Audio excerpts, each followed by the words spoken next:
Hi, I'm Ganel-Lyn and I am running around crazy trying to get ready for Thanksgiving tomorrow. Maybe you are too, but I didn't want today to go by without sharing some thoughts on Alma chapter 35.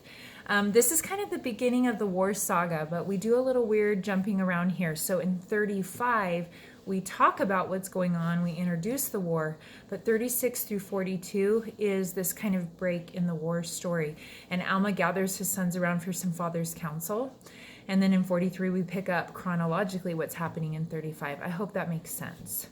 So this is an interesting time because the Zoramites are angry. Some of their people have converted and they do priestcraft. So when people leave, that's less money for them, right? Or maybe they're worried that this group of people breaking off will incite other people to rebel. So to punish them, they decide to go crazy. And they enlist the help of their neighbors, the Lamanites, to kind of go to war. And they get the Lamanites all excited. And that doesn't take a lot to do because the Lamanites like to fight. They kind of love war. And it makes me think about how often we do that, right? On Facebook or with politics, or maybe our feelings are hurt and we're really angry and we can't just let it go. We have to go tell our friends about it so that they're mad at the bishop too, or everyone should be thinking the way we think. And I see oftentimes people will leave the church and they don't just leave quietly. They're angry and they kind of want to fight against, and there's a cause now. And so I think the Zoramites here that are angry at those that converted, they're just not letting it go.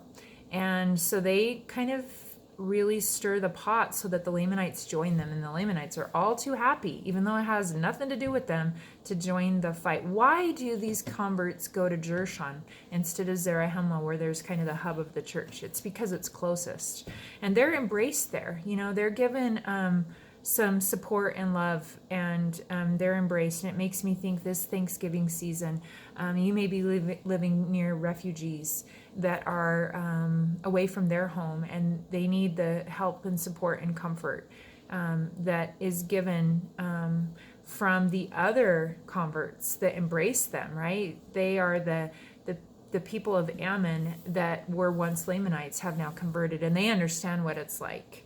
And so here in this story, I just think it's such an example of how we need to check our anger, especially before we gather together. President Kimball said, "We may get angry with our parents, our teachers, or bishops, but dwarf ourselves into nameless anonymity as we shrivel and shrink under the venom and poison of bitterness and hatred.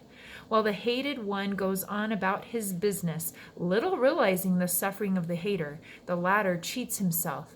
To terminate activity in the church just to spite leaders or to give vent to wounded feelings is to cheat ourselves." And I think that's such a great counsel from our past prophet, Spencer W. Kimball, about how we need to check our own anger. There's kind of a guess here that the Passover feast is going on because traditionally speaking, it was a time where fathers gathered their sons for instruction and counsel. And so from chapter 36 to 42, that's what's going on. And then in 43, we're going to pick up this war that has been incited by these cult-like believers that love war, right? The Lamanites that love war. And not all of them, but these that are incited to join the battle, they're all too willing to help. So what can we do to add peace and at our Thanksgiving tables, in our wards, in our workplaces, instead of inciting war? I think a lot of what we share and say, it's not to say that we aren't hurt sometimes.